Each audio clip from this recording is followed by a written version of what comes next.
Hey guys, it's Carrie, and in this video we're going to finish up our first web app. So the current state of our web app is that when we click these buttons, it causes text to pop up. Now this isn't very nice for our users. If every website had pop-ups, we would be pretty unhappy.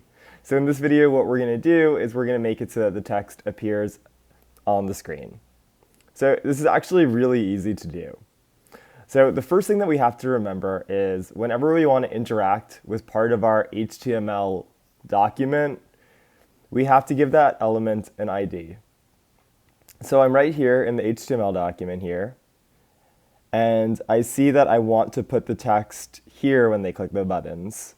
So what I'm going to do is I'm going to give this, in addition to a class of output, an ID of output.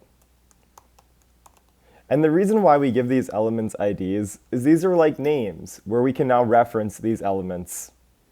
So when I'm in the JavaScript file, in order to interact with this, I need to select it using its element. So I like to put all of my selections at the top of the page. And the reason why is once I select an element, I'll have use of it for the rest of the program. So I'm going to put here a comment, select the output area. And I'm going to, do that classic thing with defining a variable. And I'm going to say, let the output equal. And you could use copy and paste here from the toolbox. I don't mind typing it though, because it starts to get kind of just as fast to type these things. Oh, by ID, I've got an autocomplete. Oh my gosh, that's amazing. And the ID that we're selecting is output. Now basically, all we have to do to change this app, so instead of alerting out the text, it puts the text here, is we just have to remember that when we're working with HTML and we have a paragraph, we have some important vocabulary words. This is our opening tag. This is our closing tag.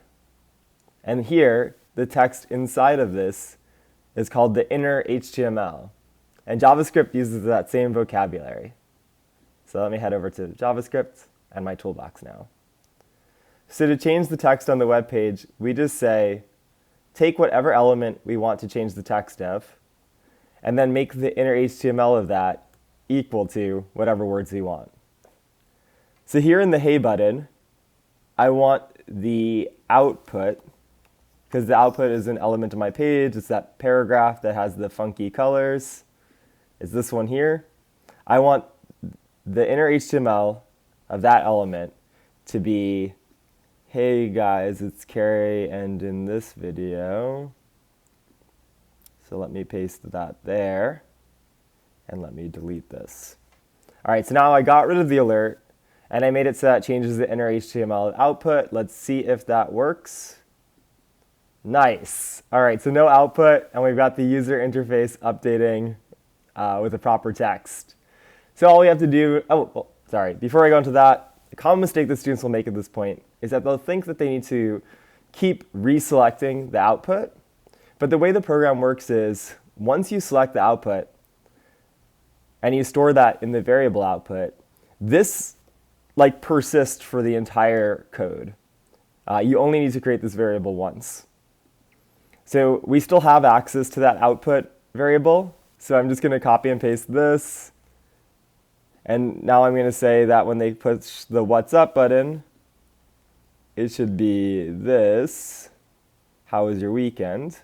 So I'm going to delete the alert there. And then for the last one here, I have to copy and paste the whole thing again. And you can keep copying and pasting this from the toolbox, but it actually saves me a bit of time here. I know that I want to change the output elements in our HTML. Let's see if I did all that copying and pasting correct. All right, I'm going to refresh my page here. And when I click the buttons, hey guys, it's Carrie, and in this video, nice. My user interface clean, no pop-ups. How was your weekend? Nice. Have a wonderful rest of your day. Okay, this is awesome. I've got a functional web app that actually changes what's being displayed here. And the ability to change text on your page is something that almost every website we visit that has functionality does. Stuff like Wordle will tell you when you get the word. I don't know, your Gmail will update how many unread messages you have when you get a new email. That's changing the inner HTML. When you click buy on Amazon or add to cart, it will like change so that it will say something like added to cart, and that's changing the inner HTML of an element. So now that we're able to do this, we have unlocked a very important key skill for our future in building more complex web apps. I'll see you guys next class.